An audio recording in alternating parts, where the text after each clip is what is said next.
Hello and welcome to today's webinar entitled Save Time with Diagnostic Questions, Quality Assured Assessments. My name is Wendy Piccinini and I am the CAS Community Outreach Manager for communities across London and the East of England, and I am the host for this session.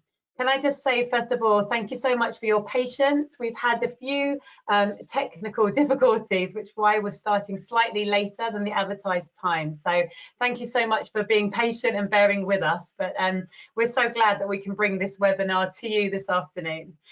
This webinar is part of the CAS Inspire series. And CAS Inspire is a series of resources consisting of live webinars with expert panelists discussing topical computing education matters in which the audience can get involved. Also featured are videos teaching computing concepts, podcasts and careers inspiration webinars. During the session, please use the question window on the right-hand side of your screen to ask questions. All attendees are in listen-only mode. The top of the window has an orange rectangle which can be expanded or collapsed.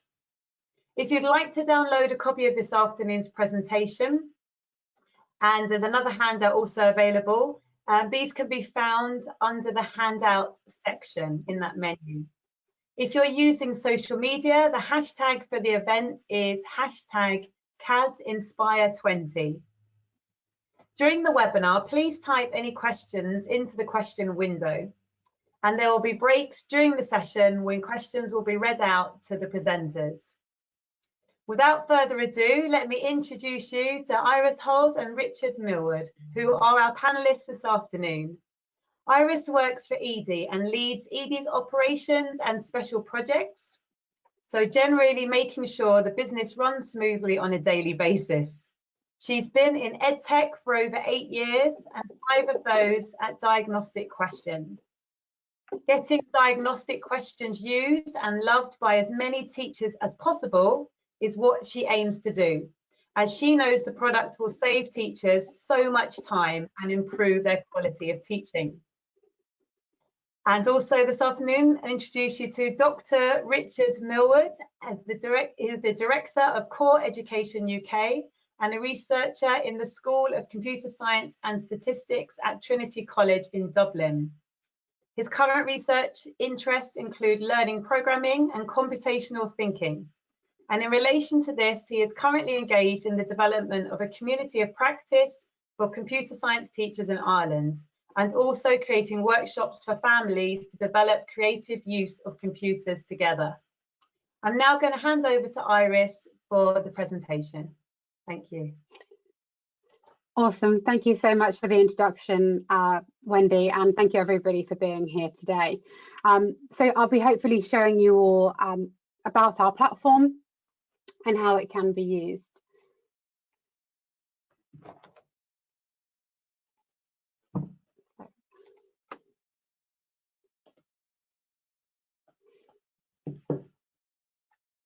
Sorry, I'm just getting back the presentation, which has disappeared from me.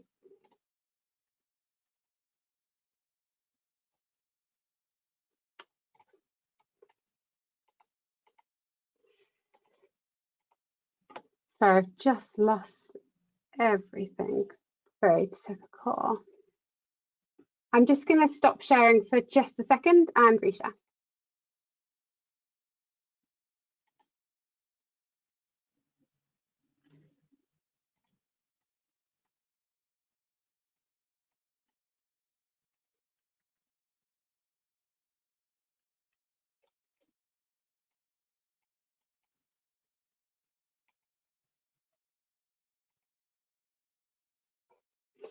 Okay, I'm not going to go full screen just in case it causes the issue that just occurred again. So sorry that you can see the side menu, and I hope everybody can still see that all okay.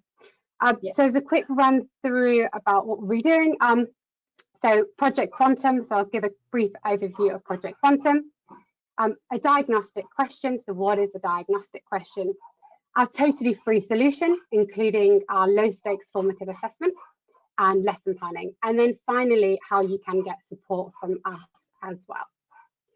So I've had a good introduction, so thank you for that, but I've just got my email here, which I will share again with everybody. So this is an email that I'm on, but we've also got a couple of other members of staff who can help with any queries, problems with getting set up.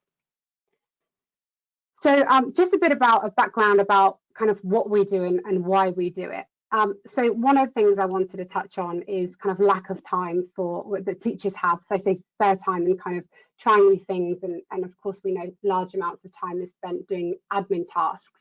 And that's one of the reasons that kind of we exist today, of trying to reduce that time and reduce workload. So you get more time to spend teaching and doing the things that you love. And then lacking budget. So a big question we get is, why don't you charge? We know how tight the budget is within schools.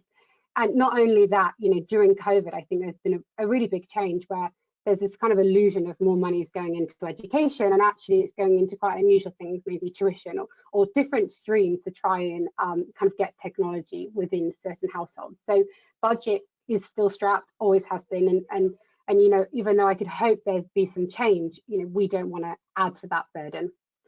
And then I also want to touch on how important kind of technology and computer science is for the future. It's now becoming more ingrained into everything than ever before, and we know that, you know, kids are learning far faster than anybody, so we want to really help aid that. And then just touching on COVID, online resources are needed kind of now more than ever. We've been around for 7 years, and we've seen the biggest growth now with that kind of distinct difference between remote and face-to-face teaching. And we just want to be that support to help give that element of formative assessment online, so students, even if they're at home, you're being able to have that visibility in making sure that everything that they're doing, you can kind of keep that regular low stakes assessment. So everything I'm going to show you today is totally free and can be used by your students and teachers as well. So touching on Project Quantum, this is an absolutely huge project, and we've wanted to create the largest batch of diagnostic questions, and I'll go through diagnostic questions soon, and quality assured as well. So a high volume batch of high quality questions, and we definitely haven't been able to do that by ourselves. We've got the platform to host it on, but we've got some incredible partners, Computing at Schools being one of them. We've got the NCCE program, so Teach Computing. And then we've got Rob Lehman from ARM. He's created a fantastic curation of resources to match the OCR curriculum. I actually got the new specification from him a couple of days ago, which we'll be getting onto our platform. And we've got tons of other partners as well. And with this, we've managed to create over 11,000 questions. We've managed to create schemes of work. We fully cover Key Stage 3 and 4, but we also do have some Key Stage 2 content, but it's not kind of full coverage. So absolutely, we can be used by other ages, but we've got full coverage for Key Stage 3 and 4. And we've got a variety of different quiz types. So we've got our baseline quizzes, your progress quizzes, so after you've taught a topic, and retrieval, so looking at maybe 3 weeks later or even longer later to check have they retained and understood that information. So now I'm going to go into our platform, Diagnostic Questions. And I mentioned that we were created 7 years ago. So Craig Barton, he is one of our co-founders, and he leads our content and education piece. He's absolutely kind of a key part of our organization, and he really helped us be research back from the beginning. Everything he does is aligned with teaching practices, so it's really made sure that even people who are more involved in the business side, we kind of get all brought back in and making sure that we are trying to build something that's going to help teachers every single day. We've also got Dylan William. He is one of our advisors and investors. So just like Craig, quite big in the formative assessment world. He's there to help, again, just make sure we're aligned and helping support all the research he's done as well. And finally, we've got Simon. Simon is a huge part of supporting us as an organisation. He's also the co-founder of Quantum, but we work with him far above and beyond just Quantum. We work with him at Microsoft Research, looking at ways we can better offer questions to students, being the right level and difficulty for them. So we've got this huge, incredible kind of network around us, all backed by research, helping make sure that we're kind of helping teachers on that daily basis. And ultimately, it's because we know that every child is unique. And we help to understand the strengths and weaknesses. And it's really, really challenging to kind of do this in and amongst the classroom. So our main focus is making sure that we not only identify skill gaps, but also why they exist. And so we can start to look at those misconceptions that students have. So to do this, we use diagnostic questions, and these are not just multiple choice questions. They're multiple choice questions designed in such a way that you have key distractor answers. So they're uncovering specific misconceptions about students. And when we've got our partnered content, we have these explanations already pre-written for our questions. I think it's a good idea to have a look at one of these. So when we do this, we're going to have a look at the correct answer. We're going to have a look at the common misconceptions. And we're going to also have a look at the reasons behind each of the incorrect answers as well. So I'm going to give everybody here a minute or two to have a little look at this diagnostic question. So of course, have a think about those things.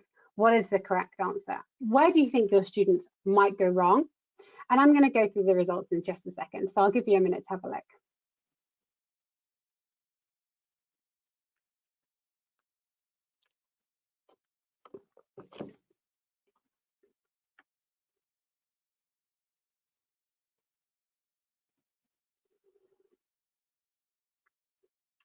Okay, I'm going to go through it. So it's actually pretty phenomenal, the results. So glad you can't see too much on the left-hand side, so you can't see all of my slides, only the bottom one. So only 29% of kids are getting this right.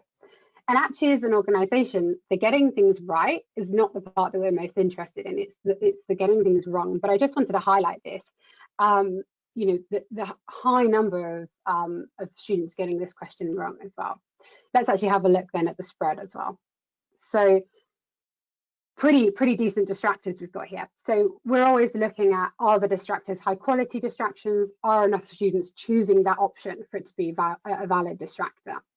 And you can see here, A and B particularly, very, very high distractors. Even D, still 16% is pretty high number normally to be getting a question wrong.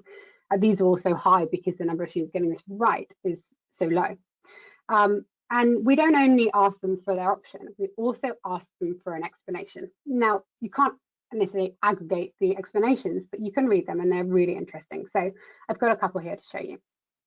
So for option A, why is the answer 4? Well, that's how many numbers there are. So you can instantly see, okay, this is the misconception. I can address this misconception now they've exposed it. For B, they're already in the correct order. And you can imagine looking at that and seeing they're in the order and already seeing that misconception. You know, you can totally understand why they've chosen that. And then D, after 3 numbers, you've checked them all, so you know they're in the correct order. So they've got the fundamental of the checking, of the sorting, but they're not understanding the element of what passes are. So, you know, both with A and D, they're struggling with the passes, slightly different misconceptions there. So that's about our diagnostic questions, and everything we do is based on these, and we get incredible amounts of information about students and understanding where we can help them. And later on, I'm going to touch on lesson planning, how we can use our data that we've already got to also plan for error, start seeing how you can use this in the classroom before you've even taught. But I'm going to touch on our free solution now and kind of show you bits about our product and how it works. Everything I show you, I'll just actually mention now, is we've got a link to a website which we can post. We've got the handout, and these actually have guides on how to do all these things. So because of lack of time, I'm not going through every single step. I don't expect you to follow the steps I'm doing, but I just wanted to showcase what we do, why we do it, and how it works. First thing, really, really simple. If you haven't got an account already, it's free, it's easy to sign up. And just by signing up, you've got access to all of our questions and our quizzes. You don't even need to add your students on at that point. So you can dig around and play with the platform just by creating an account. The other thing of like setups, I'd say you create an account. Once you've added your students, you can then set quizzes and get all those benefits. And so I've just highlighted on adding the students here. we're here to help you every step of the way, but you can manually create students. If you just got one class, you could do that in 10 minutes. We can import an Excel file. So if you've got, a couple of classes, you can pre-choose usernames and passwords on there, and we can import them for you.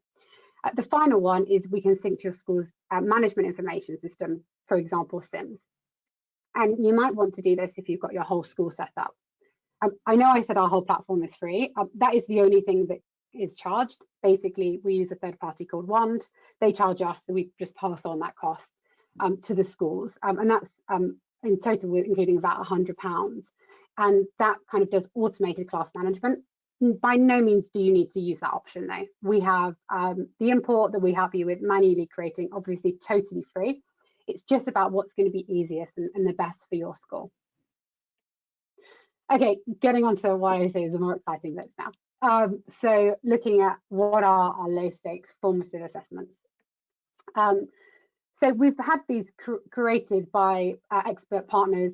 Richard has played a huge part in curating these. We have Rob Lehman from ARM doing the OCR specification. I mentioned he's just handed over the new one. And we've got Edexcel have also created those, and I know OCRs is on the way. Not only that, we have all of our quantum questions on diagnostic questions already set up free for you to use. So there's a huge amount of questions pre-created into these kind of fantastic quizzes. We've got, here we can see quiz A and quiz B, so you could use one for progress and maybe a 1 month later for retention as well. And I wanted just to mention here that you can create your own quizzes. So if you didn't find your perfect quiz, you can create your own. And I'd always recommend using our high quality questions where possible. And the reason being is, you get all of the information, you get misconception explanations that we have written, which I'll show you shortly. And you get all of this detail by using our pre-created questions. And here you can search. So I've highlighted a couple of bits here that I think people miss. The most important one is the one in the top right-hand side. You can change the filter here to most answered questions. I love using most answered or most misconceptions. You get to see those questions that have really, really strong distractors there. And then most answered would often draw you to our partnered content. And then on the search I've shown on the left-hand side, you can use our taxonomy to search and filter through our platform to find the questions that you would like to find. So I've touched on this a little bit on written misconceptions. So behind these questions, we have the misconception explanations, so you can see what the distractors were when the author created these. The only thing here is, I've kind of mentioned now quizzes, you just got to assign it. So once you got your class set up, you can assign the quiz. You can give out those login details that we've uploaded or you've added to the system yourself. And the students can complete these, of course, from home if they're not in school or as homework, or in the classroom, whatever works well for you. I'm going to run through the quiz results now for you. So our quiz results, they were made by originally, so Simon Woodhead. He is a statistician, so he's done some really, really cool insights on diagnostic questions. So lots of different sections for you to play with. The first one is kind of just your standard bar chart, so you can kind of see the spread. So here we've filtered worst answered questions to the left, so you can instantly see what the worst answered questions are. Similarly, you can see the diagnostic questions that they've answered. So what are those worst answered questions? And this is really beneficial if you want to stick a question up on the board, go through its feedback, and actually sign it as feedback through our platform as well. And then the final part is individual results. We do give the mark, although for me that's the less important part. I love the question by question analysis, and you can download this as well. So you can download it individually or as a class. So I've touched on quiz results, and I'm going to touch on results over time now. This doesn't kick in until you've maybe assigned 5 quizzes to our platform. And this is because you start to need to have enough variety in topics that you'll have signed. And this is what we refer to as our knowledge map. And you've got your innermost circle would be computing. And as you go out, you might have algorithms, and you go out, you might have bubble sort. And so the innermost circle is kind of the highest ranked taxonomy, and then you can go more granular into the topic. And this is great, so you can start to see kind of your classes in red areas and green areas, so their strengths and their weaknesses. And I know a lot of students on our platform aim to make their wheel green, so that they can keep going and try to improve the areas that they're weak at. And you get this as a class and individual students. The students get their own as well. And then taking that graph to kind of a more of a list format, I suppose, we give the areas of weakness and strength of your class. Again, the students get their own ones of these. So as time goes on, you've done 5 or 6 quizzes. Coming to the end of a term, you might say, come on guys, let's have a look at your strengths and weaknesses. We really encourage small regular quizzes. We're not big believers in high stakes for this, because we want misconceptions exposed. We want to know what they are. So those small regular quizzes, of course it will vary depending on how much contact time you've got, but those small regular quizzes for these students. The last section I wanted to go through today is planning a lesson. And again, I think this is a great feature that you can actually have straight away. So, without even assigning a quiz, you can start to look at planning a lesson if you find that that topic you're going to be doing in class. And so you need to first of all find the topic you're going to be doing, and then you can look at the insights of this. And you're instantly going to get the questions students are going to struggle with on that quiz. And more importantly, I'd say this helps you plan for error. So what are the misconceptions that my students are likely to have when they finish a topic unit? So you can say, actually, I'm going to plan for that. I'm going to make sure in my lesson plan, I know that I've definitely ticked off those things. And I could even ask them these questions during the lesson by sticking it up on the board. We always say, 1, 2, 3, 4 is a great way for minimum tech in the classroom to kind of get that ABCD response just by putting hands up. And you can see this, as I said, for all upcoming topics. It's also a great activity to do with your department. You can start to kind of have a look at these and adjust the plan accordingly as a team if you wanted to, just to get everybody involved in what those misconceptions look like. The final bit from me before I hand over to Richard is just support from us. So we're on the CAS community. I have a colleague watching here today called Harriet.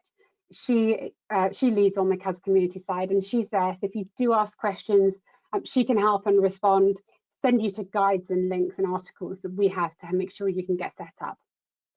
We've got support. We can always hear every single day at hello@ed.co.uk. Literally constantly until about 7 o'clock at night at the moment. We've got support for teachers, so all the way in the day as well, of course. And that could be helping get your students set up, setting quizzes, whatever you need. We can always help you get set up. So a massive thank you from me. I guess actually I'll hand straight over to Richard now, who's going to do a bit of a deeper dive into the data.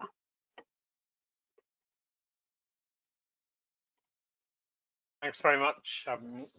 I'll need to be allowed to present, I think. Yes, here we go. Yeah, thank you. So if I just choose.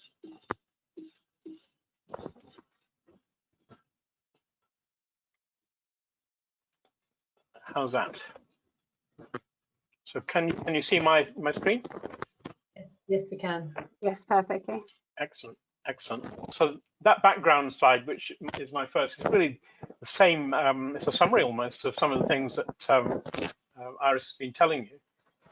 The important bit is the bold one, the last bullet point in relation to what I want to say, which is that the Quantum project started, what, 3 or 4 years ago, Iris? And started with teachers and others in the CAS community developing large numbers of questions, and large part of the question bank that is stored on the Diagnostic Questions platform are the ones that the CAS people started with. And then after that, partners have come in with more questions from examining bodies and so on. And I'm really trying to remind the teachers amongst you and the people in the CAS community how this has been led by teachers, and the quality comes from that in lots of respects. I've got another example question. I'm not going to dwell on it, but just so you're not completely absent of insight. This is a simple one about a repetition from a flowchart and trying to make sense of the statement that might be used in a program to replicate the flowchart as an actual program. I've got a slightly different analysis than the one Iris had to show you. This shows you all users who got it right and who got it wrong, but then goes on to show us at each age from 11 to 16 what that same question results in. And you can see, if you look at answer D, that it's very persistently got wrong all the way through secondary age, at least the key stage 3 age range, and key stage 4. So there's a sense in which there's something there to learn from the question bank, and this arises because over those 3 or 4 years, 4,170 in this case, thousands of children have answered the questions. And this brings a new opportunity, which wasn't there at the beginning, to look at really substantial data sets and understand what issues do students have. And as Iris pointed out, you also have this wonderful opportunity to see what they have written about each answer. Now, I don't want to dwell any more on this except to say this is something that you, the teacher, can do. You just sign up to DQ and you're away. You're able to do the same research I've just shown you, come up with and investigate in the way you want to, and that's begin on your own terms. I think to begin to understand what are the challenges facing children as they get older. If you want to investigate gender, then you can do that too. And although I'm focusing on these kind of bigger generic questions, there's nothing to stop you comparing and contrasting your classes with this national picture as well, and ask yourself, are you teaching as effectively as anybody else, or are the children learning as effectively as others? So with that, I want to stop and say that what I've shown you is part of an activity called CAS in a Box, and the idea of the CAS in a Box is a presentation that a leader in a community of practice or in a hub meeting can facilitate you teachers to take part in an activity to investigate the DQ competing materials. And then it's back to you, because this is not my presentation is very short, because it's really about you doing that in that community of practice meeting and coming up with your own conclusions collectively. And I hope to have this out and available to COP and hub leaders in the next few weeks. That's it for me.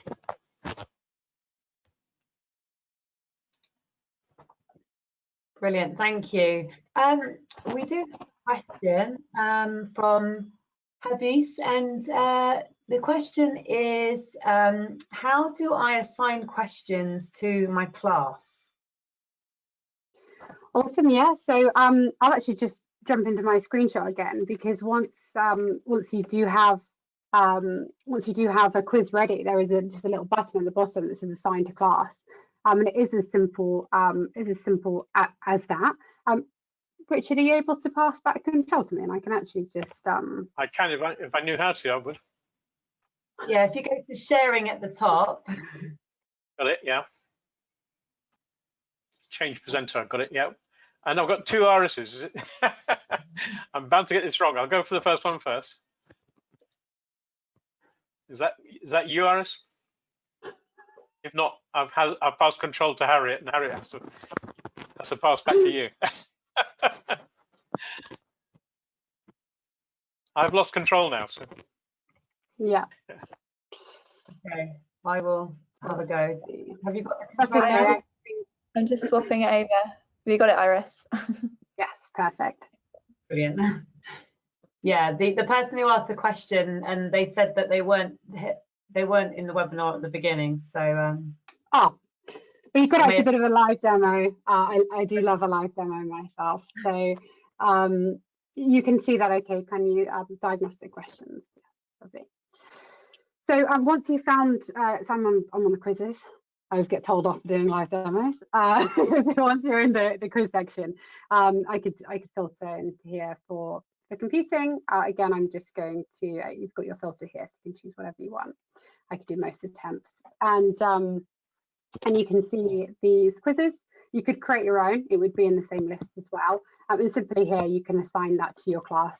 So once you press that, you can, this way you can choose your start date, end date. You can select your class here and assign it to your class. The other question actually, Iris, was to do with a live demo.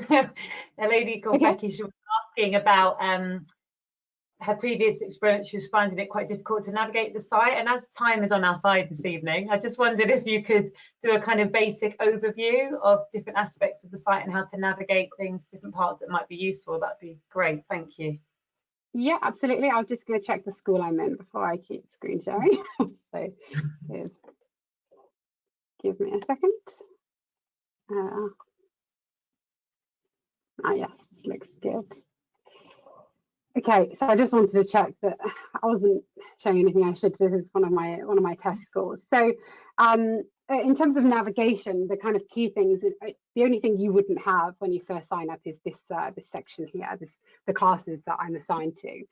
There's two areas that I'd say you should focus on as a teacher and learn how to navigate. That's your side navigation, which you have your classes where you can find your questions.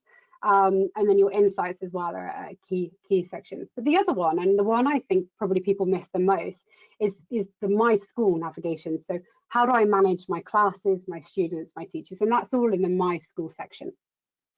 And here you could see, I could click on classes. This is where, when I showed in my presentation, you can manually add students. This is exactly where you do it.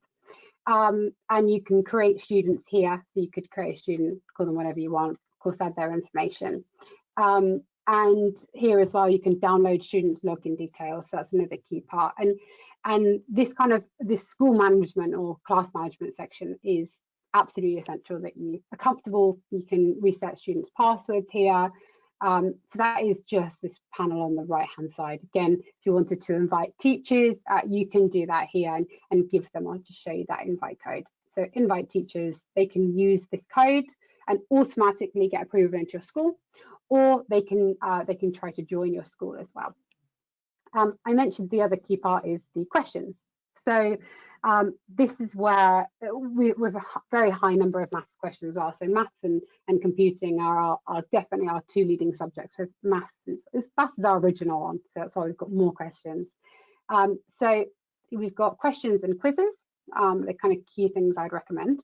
And in the, if I just go to questions and go to computing, and again, here's the filter that I spoke about. So I can go to, most answered, and I instantly get those most answered. And then you can use the taxonomy on the left-hand side to filter into a topic area that you're looking for.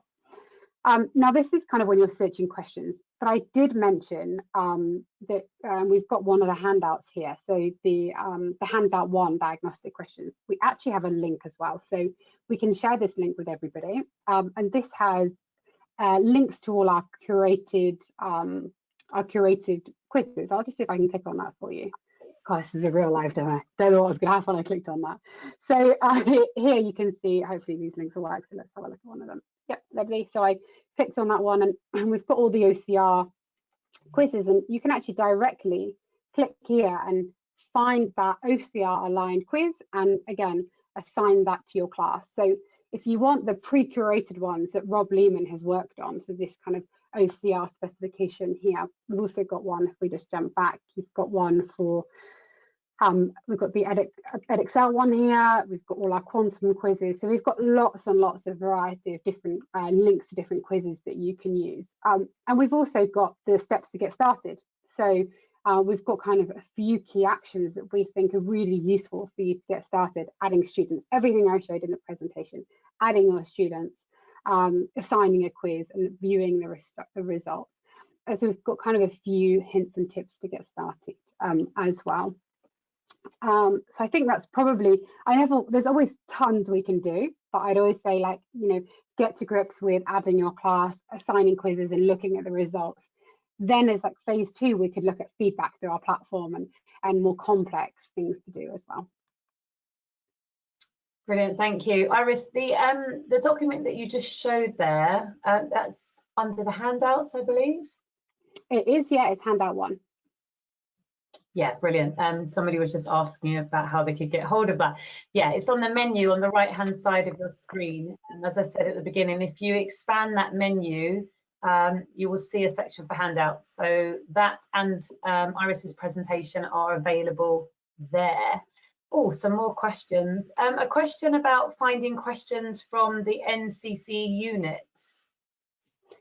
Yeah, again, so here we've got the kind of different areas. So if you click on NCCE, it just takes you straight to all the quizzes that were created by NCCE. So when I created this kind of handout, it was really designed to help you navigate around the content, because it is quite challenging. But in that particular scenario, NCCE is the author. So you've got in the quizzes, you can search by author, but I've actually given you a link ready for that straight away, so you don't have to dig around yourself. Yeah. The next question from James is, what is the difference between the DQ and ED sites? God damn it, I was hoping you weren't going to ask that. Well, in truth, so Diagnostic Questions was our original product, and we created ED to be a much more student-friendly version of this, and for parents as well. So we created ED to try and not have something. The word diagnostic actually has quite a lot of negative associations with it. So we came up with ED, and in truth, we haven't. You know, it's quite a large project for us to shift over. So we're slowly rebuilding Diagnostic Questions on ED. Making sure that we capture all of the features that people want, and so it is quite a slow process, but we all are under the same company. I would recommend the use of ED once you are comfortable with Diagnostic Questions, because you can have schemes of work, you can have automated quizzes, automated retrieval quizzes, but I would say it's that step on from using Diagnostic Questions, where Diagnostic Questions is kind of setting individual quizzes and creating your own quizzes. Another question from Gaina, and she says, does a log-on for ED give you a log-on for DQ, or do you need to register with both? Same account for both. So you can imagine we've got almost 2 different websites all going into the same bucket. So yeah, but same website, same login details for both websites. Brilliant, thank you so much. That's fantastic. Yeah, I think people who wanted the live demo are very happy. There's some good feedback there in the chat box. That's great. Can I just say thank you so much for joining us today, and a special thanks to Iris and Richard for presenting.